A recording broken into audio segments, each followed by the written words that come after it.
And what are some ways that we can train that stress? I mean, very few, at least that I know of, very few courses. I know there's simunition and shoot houses and those kinds of things. Is that what you're referring to, or something else? That's a large part of it.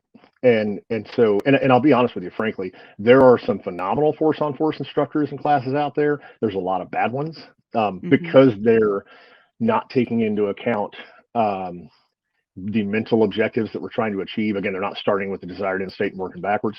So, as a general rule, uh, I advocate for, and I need to start, now that I'm retired and I don't get to compete within the military and within my special operations community with my buddies.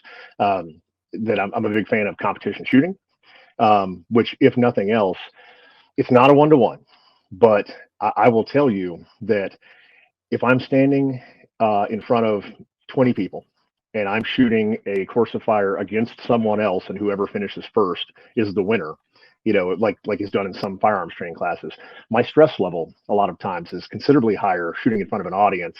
Um, and am I going to screw up? Am I going to look like an idiot? Than it was at times in my career when I was in actual fights, overseas.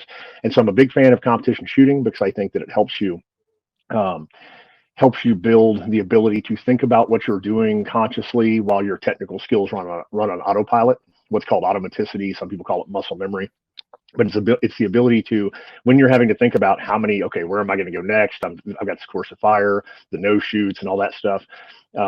That at that point, your grip and your trigger just tend to do what they're going to default to do. So that's one way.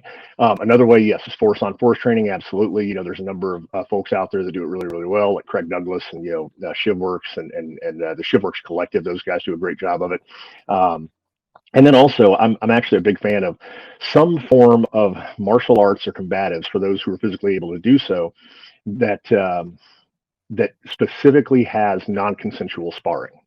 And Brazilian Jiu-Jitsu is one of the easiest ones to find. There's other stuff out there.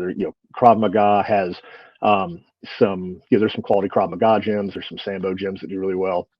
But by and large, Brazilian Jiu-Jitsu has the best quality control that I've found, because even though it's not necessarily a 1-to-1, but when you have somebody laying on top of you and you can't breathe, they're basically kicking the crap out of you, and you've got to Hmm. collect yourself and think, what do I do? How am I going to get out of this? Hmm. It helps you to apply conscious thought and decision making while under kind of a primal type of stress where you're getting your butt whooped.